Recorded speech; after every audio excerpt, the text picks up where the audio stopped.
And let's not forget the condition of men's and women's hearts. Off the scale as well. Stress of nations, off the scale. The nations of this world are prepared for all-out war. One part of the world itself with glamour and fast food, while another buries headless bodies amidst the constant wail of grief, the sounds of chaos and war in the background. One part of the world basks in opportunity and wealth while the other teeters on the brink of starvation. One part of this world has the luxury to dream of a bright into the stark reality of the defined food from day to day. This is parity? Equity? No, I'm not a communist. I'm a realist. And the reality of that which I see is diametrically to that which I hear. Talk. Now, folks, the world is a mess. The Christian world is waiting to be away, so it doesn't have to go through this mess that's coming upon the earth. Got news for you.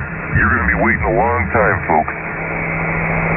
Now, has the holiness of today's church caused a falling away from our wickedness and our complicity with the destroyer of our souls?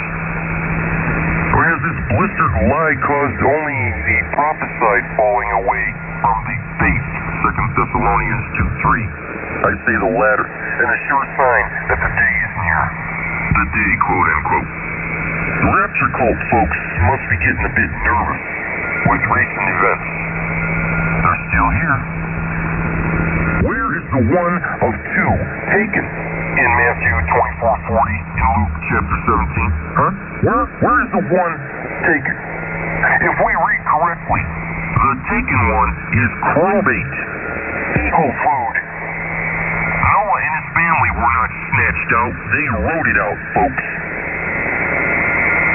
On another tiring note, in the same vein, the certified spiritual leaders of the planet have spoken their once couched belief that God is what we make him.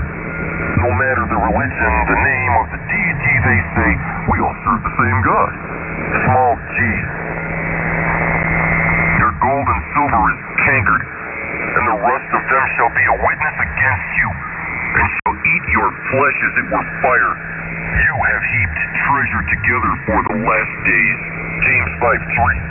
Folks, we're looking squarely into the sore manifestation of 2 Corinthians 11:14 and 15. The title of Minister of Light, Dark Light, doesn't hang solely upon the wolves in the pulpits and the false prophets, the hucksters of cheap grace, or the last days prophets of God.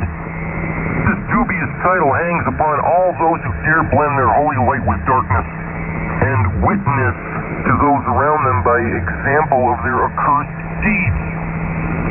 Everyone who professes Jesus Christ as their Lord and walks the broad way is reprobate, disqualified, Romans 1:28. They may have been washed once, but in their efforts to pamper their skins or save them, they've returned to their old vomit, 2 Peter 2:22.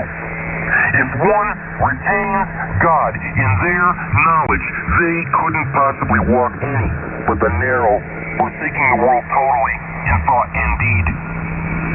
So how's your faith? Your faith won't work when you're grubbing in the slop troughs with the ungodly and sinners to make your lives a bit better, more secure, or to be like the proverbial Joneses next door. I've hammered on separation from the world enough, haven't I? Well, I ain't gonna stop. Remember this. Now we have received not the spirit of the world, but the Spirit which is of God, that we might know the things that are freely given to us of God. 1 Corinthians 2:12. Our faith came to us from God, for by grace you are saved through faith, and that not of yourselves. It is the gift of God, you weak-minded men and women out there.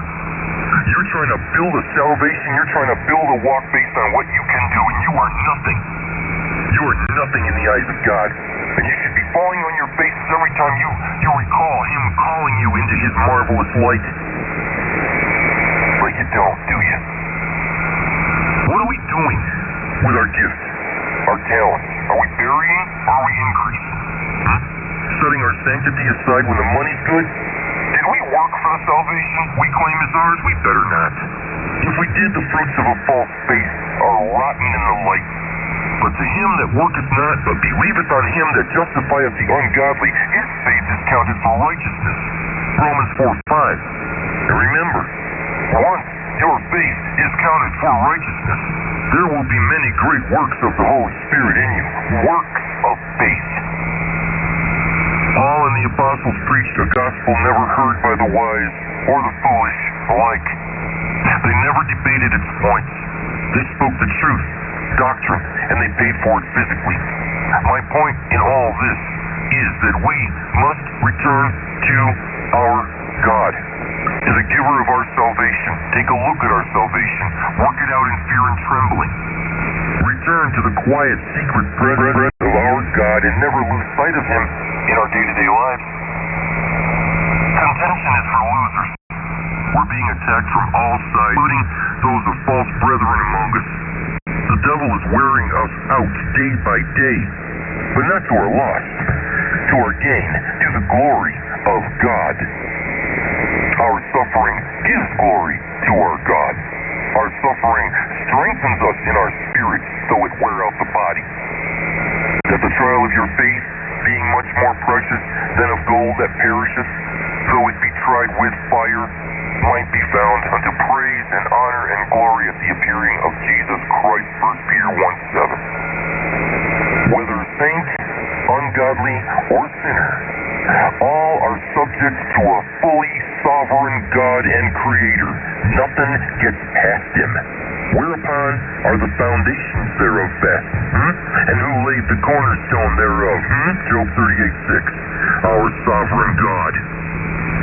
We can choose to preserve our lives or give them up to God's service and his glory and stand for the truth. Either way, we will eventually end up taking a dirt nap if Jesus tarries. Our work is tied into the cross we bear as commanded by Jesus, our perfect master, Matthew 16:24. Don't ever forget that.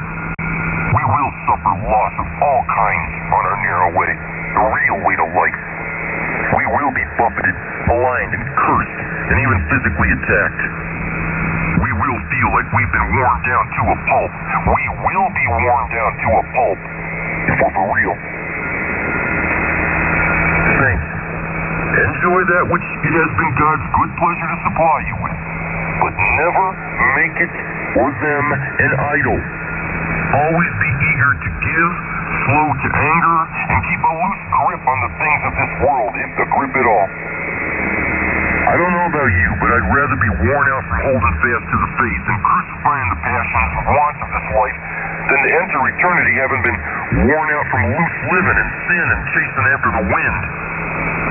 And this also is a sore evil, that in all points, as he came, so shall he go. And what profit hath he that hath labored for the wind? Ecclesiastes 5:16. You're chasing after the wind, trying to hang on